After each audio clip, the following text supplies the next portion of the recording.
विश्रांती करीत असलेल्या खोलीमध्ये जाऊन आक्षेपार्ह फोटोची धमकी देत महिला डॉक्टर सोबत अश्लील वर्तन करीत तिचा रुग्णालयातीलच कर्मचाऱ्याने विनयभंग केला।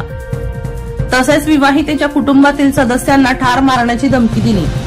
ही घटना जिल्हा पेठ पोलीस ठाण्याच्या हद्दीतील एका खासगी रुग्णालयात घडली। या प्रकरणी हिमालय कांतीलाल वाघेला याच्या विरुद्ध 26 एप्रिल रोजी विनयभंगाचा गुन्हा दाखल करण्यात आला आहे। खासगी रुग्णालयामध्ये सहाय्यक नेत्र चिकित्सक म्हणून काम करणाऱ्या एका विवाहितेची 14 डिसेंबर 2023 रोजी दुपारच्या सुमारास तब्येत अचानक बिघडली। त्यामुळे त्या एका खोलीमध्ये विश्रांती करीत होत्या। याच वेळी तेथे काम करणारा हिमालय वाघेला हा त्या ठिकाणी आला आणि त्याने दरवाजा बंद करून विवाहितेसोबत जबरदस्ती करू लागला। त्यानंतर पुन्हा 17 एप्रिल रोजी सायंकाळी वाघेला याने विवाहितेसह तिच्या पतीला शिवीगाळ करीत सासू आणि मुलीला ठार मारण्याची धमकी दिली। सुनील पाटील यांचा रिपोर्ट, बुलंद पोलीस टाइम्स, जळगाव।